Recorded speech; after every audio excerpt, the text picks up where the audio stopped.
దేవునికి స్తోత్రం. ప్రార్థన చేసుకుని మన వాక్య ధ్యానంలోకి వెళ్దాం. స్తోత్రం తండ్రి, మహోన్నతుడ, మహాగణుడ, గొప్ప దేవుడ, సర్వశక్తిమంతుడా, నీకే వందనాలు, స్తోత్రాలు. అయ్యా, ఉదయకాల సమయంలో నీ బిడ్డలుగా నీ పాద సన్నిధికి మేము వచ్చి ఉన్నాం ప్రభువా. తండ్రి, కూడి వచ్చినటువంటి ప్రతి ఒక్క బిడ్డని పేరు పేరున మీరు జ్ఞాపకం చేసుకోమని ప్రార్థిస్తున్నాం. అయ్యా, వారు తండ్రి ఏవైతే ఎగ్జామ్స్కి ప్రిపేర్ అవుతున్నారో ప్రభువా, ఆ ఎగ్జామ్స్లో ప్రభువా వారి మంచి మార్కులతో పాస్ అయ్యి మంచి ర్యాంక్తో పాస్ అయ్యి తండ్రి వారందరూ కూడా ఉన్నతమైన స్థానంలోకి వెళ్ళటకు మీ సహాయము దయచేయమని ప్రార్థిస్తున్నాం.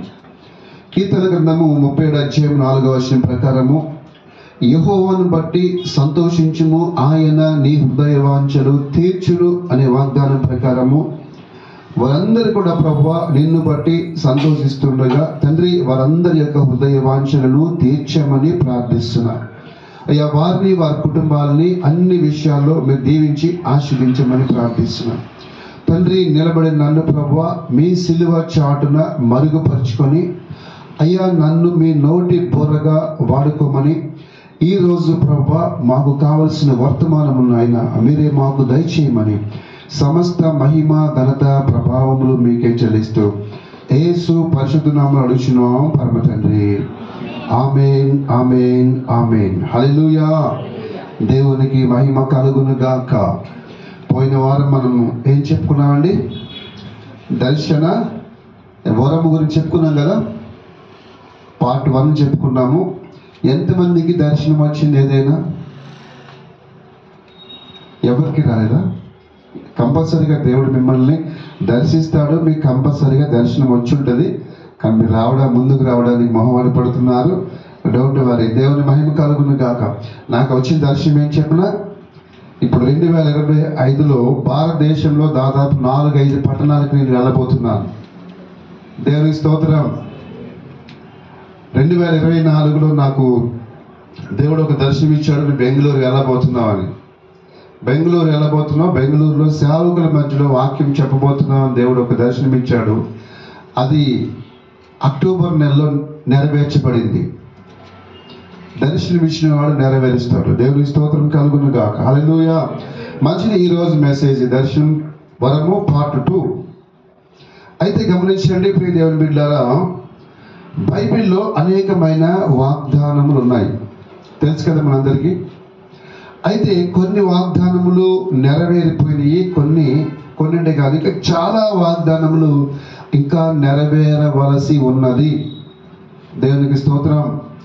అయితే మరీ ముఖ్యంగా లాస్ట్ వీక్ మనం చదువుకున్నాం యోవేలు గ్రంథము 2:28 కదా. సో ఈ రోజు కూడా ఒకసారి చూద్దాము. హెబ్రీ రాసిన పత్రిక 4:1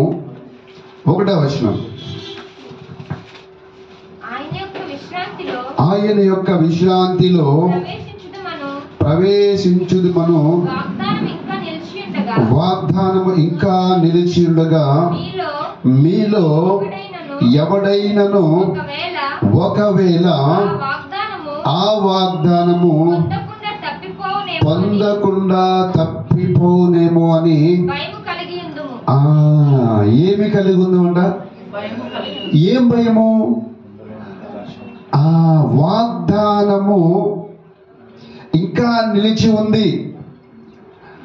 వాగ్దానము నిలిచి ఉన్న వాగ్దానాన్ని ఒకవేళ మనము పొందకుండా ఎవరైనా తప్పిపోతారేమో అని భయము కలిగి ఉందుము అని ఇక్కడ మనకి దేవుని వాక్యము స్పష్టంగా తెలియజేస్తా ఉంది. అయితే మనము కొంచెం డీప్గా వెళ్ళినట్లయితే వాగ్దానములు తప్పిపోయే అవకాశము ఉంది. ఎప్పుడు మనము వాగ్దానం తప్పిపోతామంటే ఆ వాగ్దానాన్ని తీసుకుని మనము క్లెయిమ్ చేసి అడగాలి. ఎప్పుడైతే వాగ్దానాన్ని క్లెయిమ్ చేసి మనం అడుగుతామో ఆ వాగ్దానము మన జీవితంలో అది ప్రత్యక్షపరచబడుతుంది. ఒకవేళ నువ్వు అడగలేదంటే ఆ వాగ్దానము అలాగే ఉంటుంది. దేవుని స్తోత్రం. నేను చాలాసార్లు చెప్తాను, బైబిల్లో నీకు కావలసిన ప్రతిదీ సమృద్ధిగా దొరుకుతూ ఉంది. దీంట్లోంచి నువ్వు ముత్యాలు తీసుకోవచ్చు, వజ్ర వైడూర్యాలు బయటికి తీసుకోవచ్చు. నువ్వు ఏది తీసుకుంటే అది నీ జీవితంలో ప్రత్యక్షపరచబడుతుంది. సో ఇక్కడ ఏమని రాయబడి ఉందంటే, ఎవడైనాను ఒకవేళ ఆ వాగ్దానము తప్పిపోతారేమో. మనం గమనించినట్లయితే చాలా మంది చాలా వాగ్దానాల్లో తప్పిపోయారు. విషయం ఏంటంటే, చాలా మందికి తన మీద ఏం వాగ్దానం ఉంది, దేవుడు తనకి ఏం వాగ్దానం ఇచ్చాడు అనేది కూడా చాలా మందికి తెలవదు. బైబిల్లో చాలా వాగ్దానాలు ఉన్నాయి. యూదులకి కొన్ని వాగ్దానాలు ఉన్నాయి. అలాగే అన్య జనాంగముగా ఉన్నటువంటి మనము ఎప్పుడైతే యేసుక్రీస్తులో బాప్టిజం తీసుకుని ఆయన బిడ్డగా మారామో మనకి కూడా చాలా వాగ్దానాలు ఉన్నాయి. అది మనకి తెలియాలి. మనం ఫస్ట్ వీక్ చెప్పుకున్నాం అబ్రహాం ఆశీర్వాదం గురించి, అవునా? అది ఎలా వచ్చింది? త్రూ జీసస్ క్రైస్ట్ ద్వారా. గలతీ 3:13-14 వచనాల ద్వారా అది ఆ వాగ్దానము మన మీద ఉన్నది అని మనము గ్రహించగలిగాం కదా. అలా చాలా వాగ్దానాలు ఉన్నాయి. అయితే మనం ఇప్పుడు ఈ 2025లో ఒక వాగ్దానం గురించి క్లెయిమ్ చేసి అడగాలని చెప్పాను. ఏంటంటే యోవేలు గ్రంథము 2వ అధ్యాయము 28వ వచనం. యోవేలు గ్రంథము 2వ అధ్యాయము తరువాత నేను సర్వజనుల మీద నా ఆత్మను కుమ్మరింతును, మీ కుమారులను మీ కుమార్తెలను ప్రవచనములు చెప్పుదురు, మీ ముసలి వారు కలలు కందురు, మీ యవ్వనులు దర్శనములు చూతురు. ఇక్కడ మనము యోవేలు గ్రంథము 2వ అధ్యాయము 28వ వచనంలో చూసినట్లయితే ఈ వాగ్దానంలో మొట్టమొదటిగా ఏముందంటే, నేను సర్వ జనుల మీద నా ఆత్మను కుమ్మరింతును. ముందుగా నువ్వేం పొందుకోవాలి? ఆత్మను పొందుకోవాలి. తప్పకుండా ఆత్మను పొందుకోవాలా. నేను లాస్ట్ వీక్ చెప్పా, ప్రతి క్రైస్తవ బిడ్డ కూడా, దేవుని బిడ్డ కూడా కంపల్సరిగా ఒక వరము కలిగి ఉండాలి. ఎందుకు కలిగి ఉండాలనేది మనకి ప్రూఫ్ ఇక్కడ యోవేలు గ్రంథము 2వ అధ్యాయము 28వ వచనం చూసాము. అలాగే అపోస్తలుల కార్యాల్లో ఇదే వాగ్దానాన్ని అపోస్తలుడు పౌలు గారు రిపీట్ చేయడం చూసాం, అవునా కదా. సో మొట్టమొదటిగా మనం ఏం పొందుకోవాలంటే ఆత్మను పొందుకోవాలా. ఆత్మను కుమ్మరిస్తాను అనే వాగ్దానము ఓన్లీ యోవేలు గ్రంథము 2వ అధ్యాయము 28వ వచనంలో మాత్రమే కాదు, సామెతల గ్రంథంలో కూడా ఉంటుంది. అనేక స్థలాల్లో అంటే అనేక పత్రికల్లో కూడా ఈ వాగ్దానం ఉంటుంది. అవన్నీ మనం తీసి మనం ఇప్పుడు చదవము కానీ. సో మనం అందరం కూడా వాగ్దానం ప్రకారము ఆత్మను పొందుకోవాలా. తర్వాత మీ కుమారులు మీ కుమార్తెలు ప్రవచనములు చెప్పుదురు. అంటే నువ్వు ప్రవచనం కొరకు ప్రాఫిట్ దగ్గరికి వెళ్ళడం కాదు, నువ్వే ప్రవచించాలా. అర్థమవుతుందండి? ప్రాఫిట్ దగ్గరికి పర్టికులర్గా వెళ్ళడం కాదు, అంటే అది ప్రత్యేకమైన కాలింగు. కానీ ఆ గిఫ్ట్ పరిశుద్ధాత్మ ద్వారా ఆ గిఫ్ట్ నీలో కూడా ఫలిస్తుంది అనే విషయాన్ని తెలుసుకోవాలి మనం. దేవుని స్తోత్రం. దేవుని చిత్తం అయితే నెక్స్ట్ వీక్ ఈ ప్రవచన వరము పార్ట్ 1 పార్ట్ 2 చెప్పుకుందాం. హల్లెలూయా. తర్వాత ముసలి వారు కలలు కందురు. ముసలి వాళ్ళు ఏం చేస్తారంట? ఈ ముసలి వాళ్ళు ఎవరైతే దేవుడిని నమ్ముకుని దేవుడి రాజ్యంలో ఉన్నారో వారందరూ ముసలి వాళ్ళు ఏం చేస్తారంటే రాబోయే సంగతులన్నీ చెప్తారు. చివరిగా మీ యవ్వనులు దర్శనములు చూస్తారు. మీరందరూ ఏం చూడాలి? ఇప్పుడు దర్శనాలు చూడాలా. మీ మమ్మీకి మీ డాడీకి మీరే చెప్పాలి, మమ్మీ ఇట్లా జరగబోతుంది, డాడీ ఇట్లా జరగబోతుంది, ఇదిగో నేను ఆస్ట్రేలియా వెళ్ళబోతున్నాను, నేను అమెరికా వెళ్ళబోతున్నాను, నా శాలరీ ఎంత తెలుసా 2 లక్షలు వస్తుంది, ఇగో నేను ఎగ్జామ్స్లో పాస్ అయ్యి మంచి ర్యాంక్ కొడతా, నేను ఐఏఎస్ కాబోతున్నా, ఐపీఎస్ కాబోతున్నా, తెలుసు నా డ్రెస్ ఇలా ఉంటుంది, నా స్టార్ ఇలా ఉంటుంది అని చెప్పాలా? ఎవరు? ప్రాఫిటా? వాక్యం ఏం చెప్తుంది? యవ్వనస్తులు. దేవుని స్తోత్రం.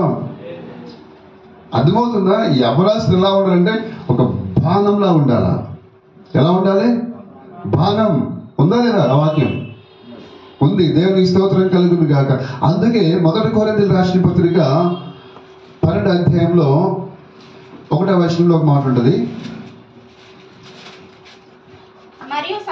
మరియు సహోదరులారా, ఆత్మ సంబంధమైన వరముల గూర్చి మీకు తెలియకుండా.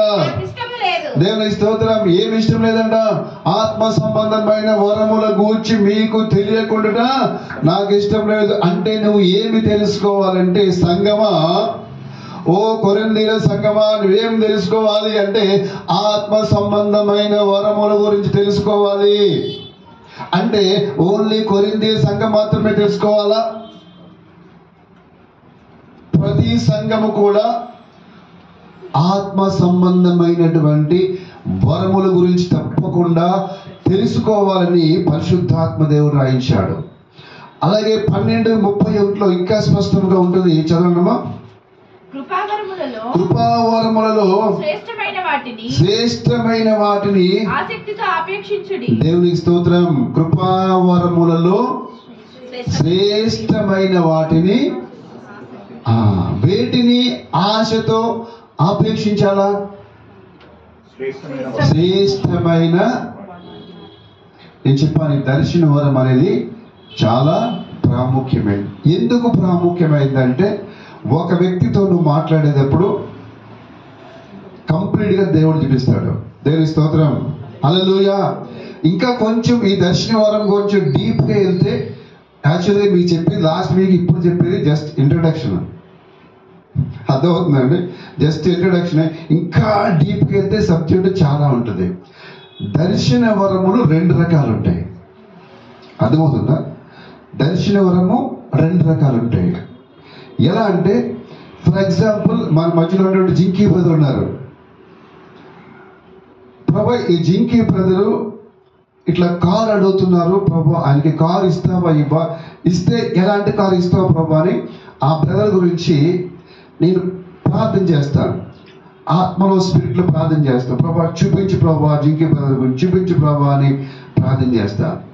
ప్రార్థన చేసినప్పుడు ఏమవుతుందంటే, కళ్ళు మూసుకుని ప్రార్థన చేసినప్పుడు దేవుడు ఒక దర్శనం చూపిస్తాడు. ఏమనంటే మనకు వైట్ కార్ వచ్చి ఆగుద్ది.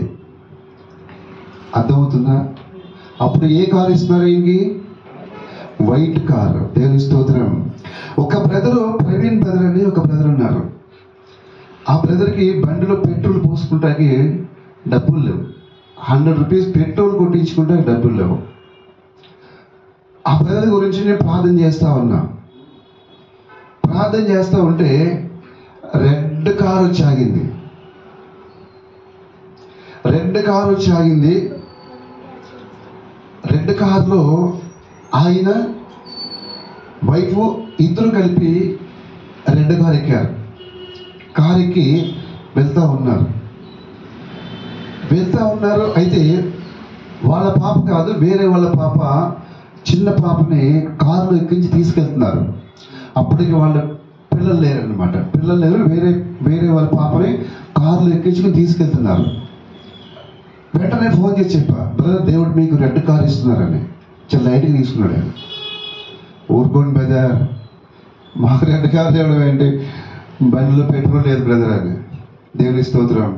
మనం ఏమనుకుంటామంటే, ఒక ప్రవచనం చెప్పాలంటే షబారి దారాబారి కేంద్రీ ఓ గ్లోరీ గ్లోరీ అని గట్టిగా నువ్వు ఇట్లా అట్లా మూమెంట్ చేసి ఇట్లా పిన్ నెంబర్ ఇట్లా హడావుడి చేస్తే అమ్మా ప్రాఫిట్ అనుకుంటారు. దేవుడు ఏం చెప్తున్నాడు?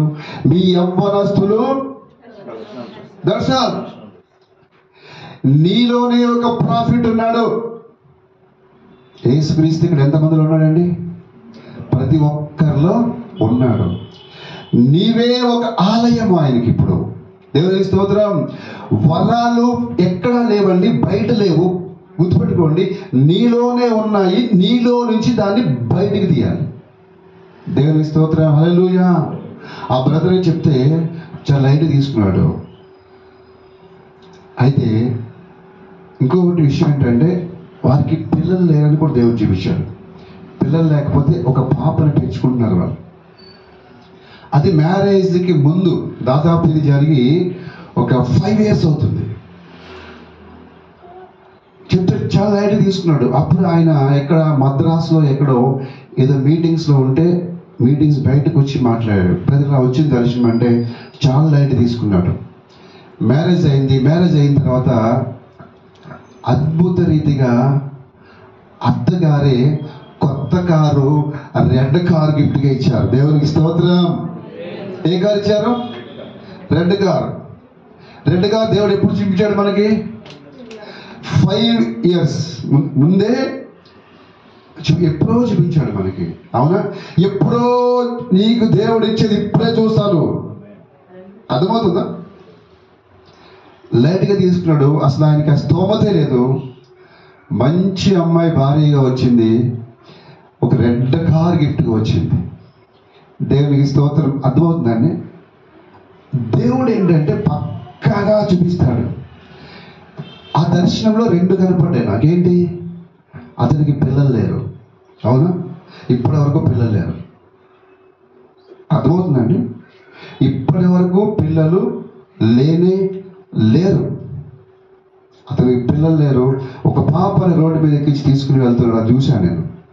రెడ్ కార్ వచ్చింది. ఇంతవరకు పిల్లలు లేరు. ఆ పిల్లలు కావాలంటే ఏదైతే దేవుడు దర్శనం చూపించాడో ఆ దర్శనానికి విధేయత చూపించి, ప్రభువా నువ్వు ఇచ్చిన దర్శనం కరెక్ట్, నాకు పిల్లలు కావాలి ప్రభువా అని ప్రార్థన చేస్తే దేవుడు ఆ దర్శనానికి జవాబిస్తాడు. హల్లెలూయా. ఒక సిస్టర్ గురించి ప్రార్థన చేస్తూ ఉంటే ఇక్కడ అసలు ఒక తెల్ల మచ్చ చూపించాడు. తెల్ల మచ్చ చూపిస్తే ఇమీడియట్లీ ఫోన్ చేసి చెప్పి, ఇట్లా మీకు పలానా ప్లేస్లో ఒక బ్లాక్ కలర్గా ఒక మచ్చ రాబోతుంది, జస్ట్ లైట్గా తీసుకున్నాను. 1 month తర్వాత సేమ్ అదే ప్లేస్లో ఒక నల్లగా ఒక మచ్చ వచ్చేసి, తర్వాత మా ఇంటికి వచ్చి, బ్రదర్ మీరు చెప్పారు కదా ఇట్లా వచ్చింది బ్రదర్, ప్రేయర్ చేయండి. ప్రేయర్ చేసాం. ప్రేయర్ చేస్తే 1 weekలో అంతా నార్మల్ అయిపోయింది. దేవునికి స్తోత్రం కలుగును గాక.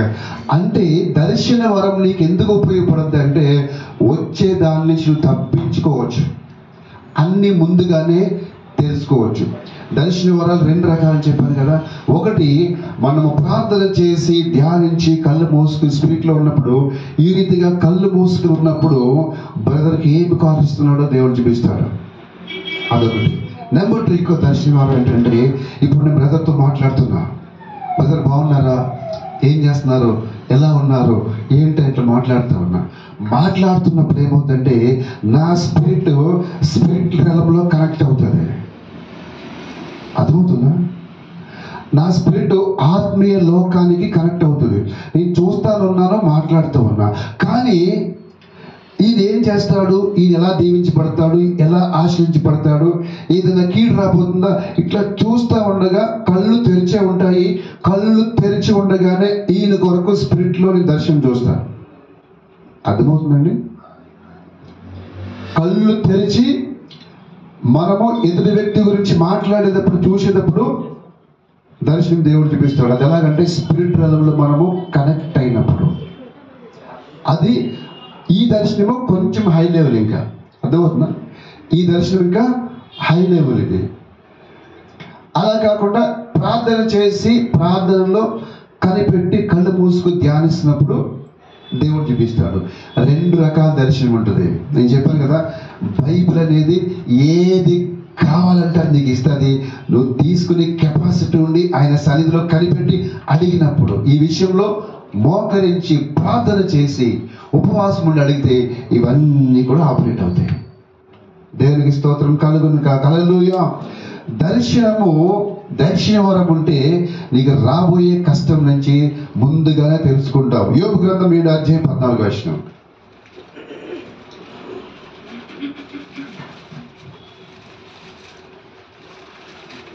త్వరగా ఇంకా మెసేజ్ స్టార్ట్ చేయలేదు నేను. నీవు స్వప్నముల వలన నన్ను బెదిరించెదవు, దర్శనముల వలన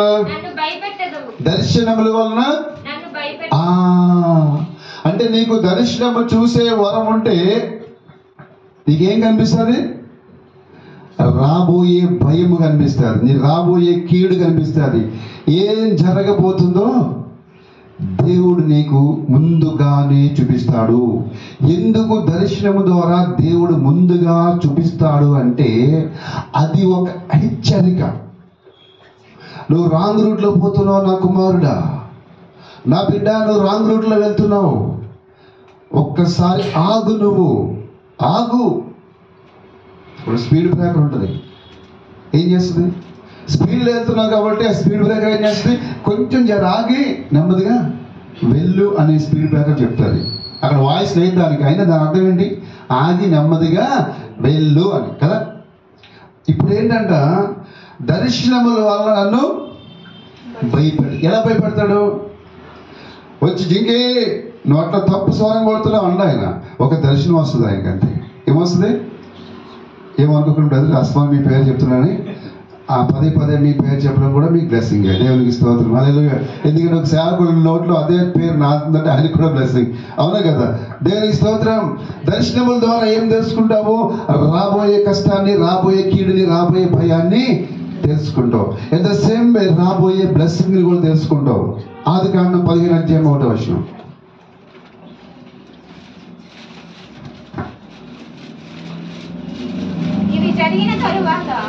ఇవి జరిగిన తర్వాత యెహోవా వాక్యము ఎక్కడ వచ్చిందంట?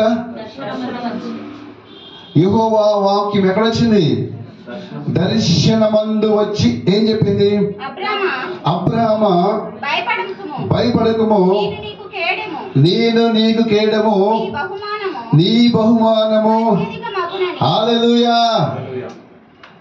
అబ్రహామా, నీ బహుమానము అత్యధికమవుతుంది, నేను నీకు కేడముగా ఉంటాను. అంటే నేను బ్లెస్ చేయబోతున్నాను ఈ రీతిగా. ఏమొచ్చిందంట? వాక్యం దర్శనాలకు వచ్చింది. ఎప్పుడు వచ్చినాయండి మీకు? ఎవరికైనా? బ్రదర్ జింకి బ్రదర్కి వచ్చింది, అక్కడ బ్రదర్కి వచ్చింది. దేవుని స్తోత్రం, హల్లెలూయా. ఒకసారి విజయవాడ నేను మీటింగ్ వెళ్ళా, వాక్యం చెప్పడానికి. మీటింగ్ వెళ్ళి నేను హైదరాబాద్లో ఉండగా ఒక మెసేజ్ ప్రిపేర్ చేసుకున్నా. దేని గురించి ప్రిపేర్ చేసుకున్నా అంటే అభిషేకం ఏ విధంగా పనిచేస్తుంది అనే మెసేజ్ తయారు చేసుకున్నా. 2-3 days కష్టపడి నాకు నేనుగా వెళ్ళాను. నైట్ అయింది, అక్కడ పడుకున్నా. మంచి నాకు ఇచ్చారు పడుకోవడానికి, పడుకున్నా. సడన్గా ఒక దర్శనం వచ్చింది నాకు. ఆ దర్శనంలో దేవుడు ఏం చెప్పాడంటే, ఇప్పుడు నువ్వు మెసేజ్ చేంజ్ చేయాలన్నాడు. ప్రభా 2 days కష్టపడి అక్కడ నేను అభిషేకం గురించి చాలా పవర్ఫుల్గా నేను ప్రిపేర్ చేశాను ప్రభా. లేదు, ఈ అభిషేకం మెసేజ్ తర్వాత ఎక్కడ చెప్పాలి నేను చెప్తాను. ఇప్పుడు నువ్వు దేవుని యొక్క నీతి గురించి చెప్పాలా, నువ్వు కూర్చో మెసేజ్ ఇస్తా అన్నాడు. సడన్గా 1 గంట లేచి కూర్చున్నాను నేను. మా వాళ్ళందరూ బ్రదర్ ఇప్పుడు లేచారేంటి అన్నారు. లేదు బ్రదర్, దేవుడు నాకు మెసేజ్ ఇవ్వబోతున్నాడు రేపొద్దునికి. ఆల్రెడీ ప్రిపేర్ చేశారు కదా. లేదు, ఫ్రెష్గా దేవుడు ఇస్తున్నాడు. ఇప్పుడు 1 గంట నుంచి 2 o'clock వరకు 1 hour కూర్చుంటే దేవుడు టకటక స్క్రిప్ట్ తెస్తున్నాడు. రాసుకున్నా. మన్నాడు వెళ్ళి మీటింగ్లో చెప్తే కళ్ళంట నీళ్ళు వచ్చినాయి అక్కడ వాళ్ళకి. వాళ్ళు అన్నమాట ఏంటంటే, బ్రదర్ మా గురించే దేవుడు మిమ్మల్ని హైదరాబాద్ నుంచి ఇక్కడ పంపించాడు విజయవాడ. దేవునికి స్తోత్రం కలుగునుగా. హల్లెలూయా.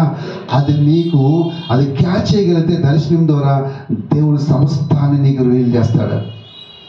అబ్రహాంకు దర్శనంలో దేవుని వాక్యం వచ్చి ఏం చెప్పిందంటే, అబ్రహామా నేను నీకు కేడముగా ఉంటాను, నీ బహుమానము అత్యధికమగును.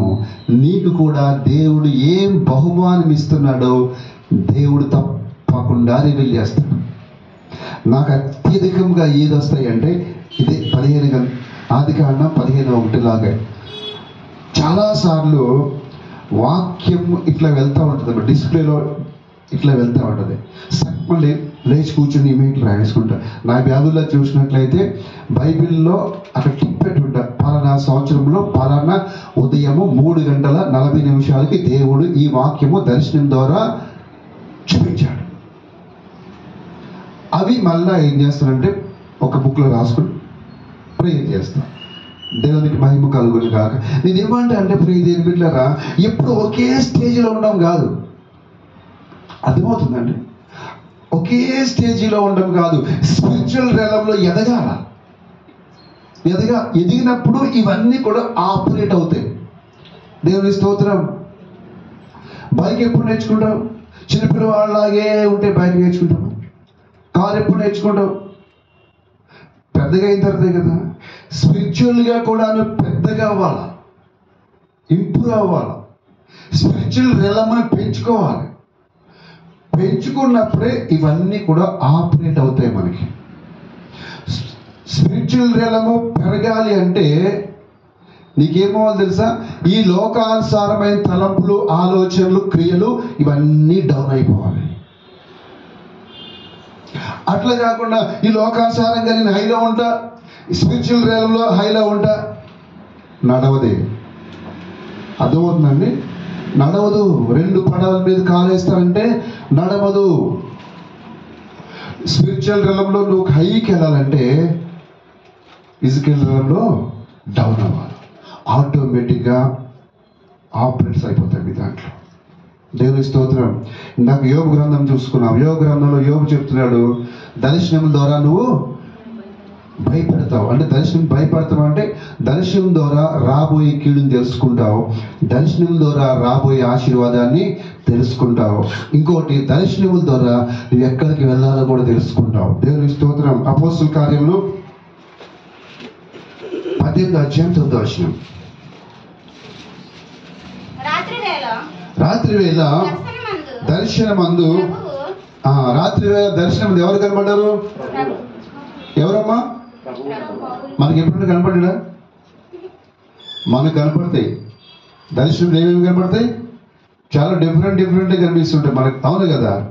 మార్కెట్లోకి మంచిగా అది వచ్చింది, ఇది వచ్చింది, ఎప్పుడు వెళ్దాము, ఎప్పుడు తీసుకుందాము. హల్లెలూయా. రాత్రి వేళ దర్శనమందు ప్రభువు. నాకు ఒకసారి ఇలా రాత్రి వేళ పడుకుని నిద్రపోతుంటే ఒక మంచి అనైటెడ్ మ్యాన్ ఆఫ్ గాడ్ వచ్చాడు. చాలా గొప్ప దైవసేవకుడు, ఫుల్ అనైటెడ్ అనమాట.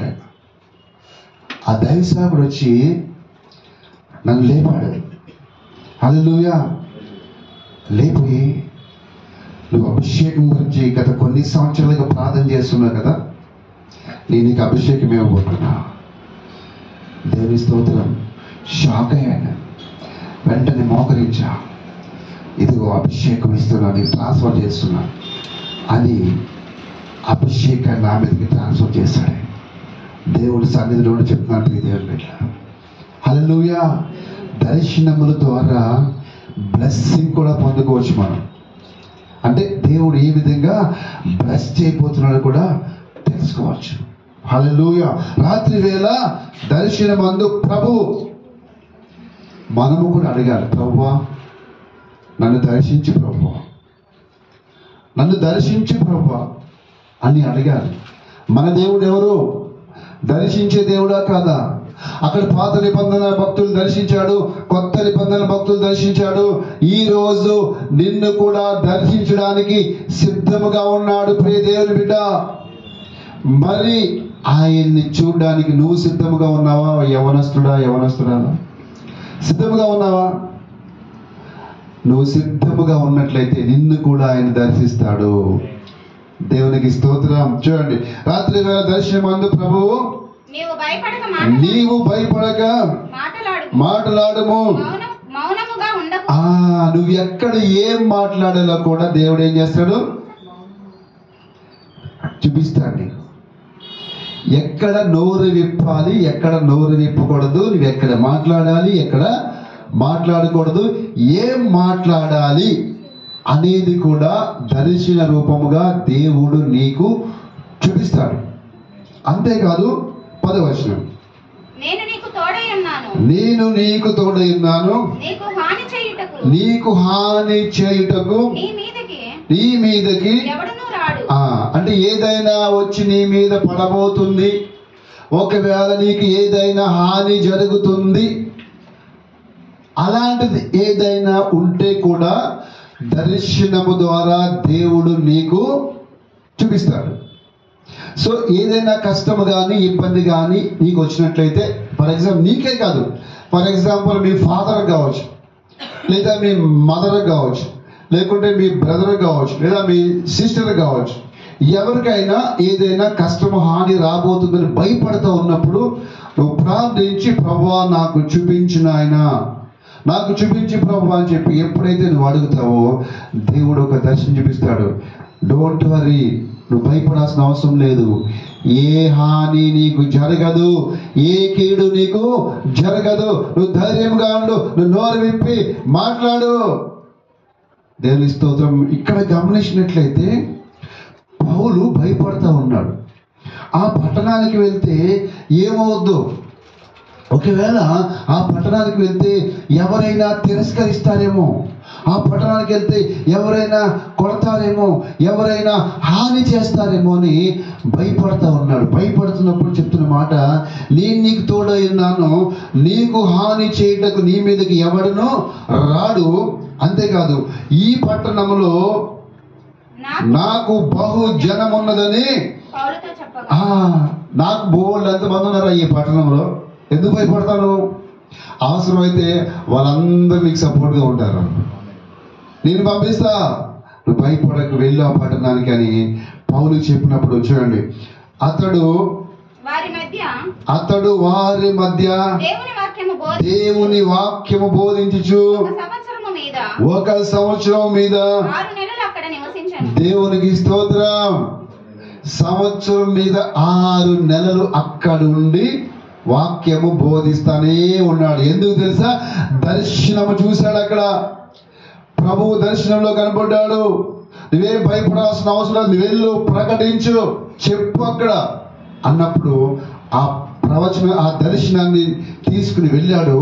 1 సంవత్సరం పాటు, సంవత్సరంన్నర అక్కడ ఉండి అనేక మందికి సువార్త ప్రకటిస్తూ ఉన్నాడు. కానీ ఎవ్వరు కూడా ఏ హాని, ఏ కీడు చేయలేదు. ఇలాగే అపోస్తుల కార్యాలు మీరు చదవండి, స్పష్టంగా ఉంటుంది. పరిశుద్ధాత్మ దేవుడే డైరెక్ట్గా దర్శనంలో వచ్చి, పౌలా నువ్వు అక్కడికి వెళ్ళకు. ఇప్పుడు అంతా చెప్పుకుంటే మన టైం సరిపోదు కాబట్టి మీకు నేను చెప్తున్నాను. దేవుని స్తోత్రం. పౌలా పలానా ప్లేస్కి నువ్వు వెళ్ళొద్దు అని చెప్తాడు. చెప్పినప్పుడు పౌలు వెళ్ళకుండా ఆగిపోతాడు.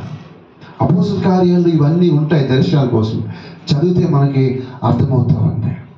సో పౌలు ఎప్పుడైతే దర్శనం ప్రకారం వెళ్ళాడో, దర్శనం ప్రకారం వెళ్ళినప్పుడు అక్కడ ఎవ్వరు ఏమీ చేయలేదు.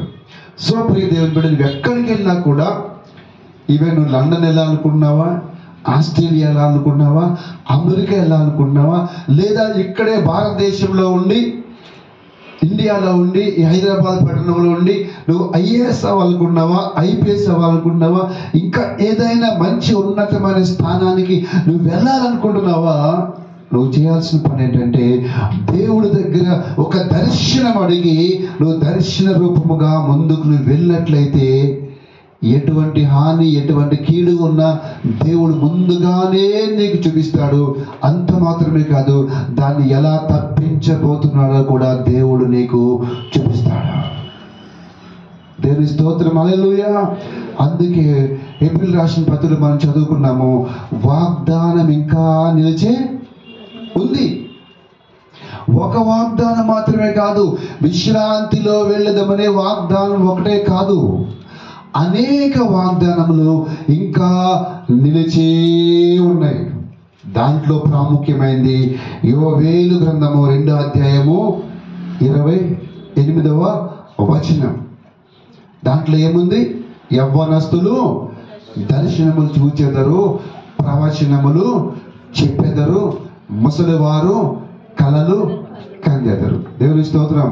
ఒకసారి గమనించండి, నువ్వు ముసలాన్ని అయిపోయా, బాగా ఒక 70 ఏళ్ళు వచ్చేసినాయి, అయ్యా నాకు దర్శనం చూపించు అన్నావు అనుకో, దేవుడు ఏమంటాడు? వయసులో ఉన్నప్పుడు ఏం చేసావమ్మా నువ్వు? యవ్వనస్తులుగా ఉన్నప్పుడు నేను దర్శనాలు చూపిస్తా అని చెప్పానుగా, అప్పుడు అడగడం మానేసి ముసలిదానం అయిపోయి అడుగుతున్నావు, ఇప్పుడు నీకు దర్శనం చూపించను, నీకు కళ చూపిస్తా అంటాడు ఆయన. ఎందుకు? వాగ్దానం ఏముంది? ముసలి వాళ్ళు కళలు కంటారు. నువ్వు ముసలిదానం అయిపోయిన తర్వాత, అరే నాకు కళ వచ్చింది అంటే, ఏ ముసలిదానం కూర్చోరంటారు. దేవుని స్తోత్రం. అలా కాకుండా ఇప్పుడు యవ్వన వయసులో ఉన్నప్పుడు ఈ వరమును పొందుకున్నావు అనుకో, దర్శన వరము, నీ పక్కన ఉన్నటువంటి నీ అన్య జనరాలకో, లేకపోతే మీ ఫ్రెండ్కో, మీ దోస్తుకో, నీ చుట్టాల ఇంటికో, బంధువుల ఇంటికి వెళ్ళినప్పుడు, ఇదిగో ఈ ఇంట్లో ఇలా జరగబోతుంది, దేవుడు ఈ రీతిగా చేయబోతున్నాడు, నీ బిడ్డ పెళ్లి విషయంలో పలానా ప్రాంతం నుంచి పెళ్లి కొడుకు రాబోతున్నాడు, పెళ్లి ఈ విధంగా జరగబోతుంది అన్నీ చెప్పావు అనుకో, అదంతా జరిగిందనుకో, నువ్వు ఎక్కడో ఎత్తుకుంటూ దగ్గరికి వస్తాను. దేవునికి స్తోత్రం. హల్లెలూయా. ఇవన్నీ చేసేది ఎవరంటే నువ్వు నేను కాదు, పరిశుద్ధాత్మ దేవుడే ఇవన్నీ చేస్తాడు. ఈ వరాలు, ఈ ఫలాలు ఇవన్నీ ఎక్కడి నుంచి వస్తాయంటే పరిశుద్ధాత్మ దేవుని ద్వారానే మనలో మేనిఫెస్టేషన్ అవుతాయి. ఎలా మేనిఫెస్టేషన్ అవుతాయంటే అడుగుడి మీకు ఇవ్వబడును. ఎవరైతే అడుగుతారో వాళ్ళలో ఈ దర్శన వరము మేనిఫెస్టేషన్ అవుతా ఉంది. నేను దాదాపు 8 years నుంచి అడుగుతా ఉన్నా ఈ వరాలన్నిటి గురించి. అర్థమవుతుందా?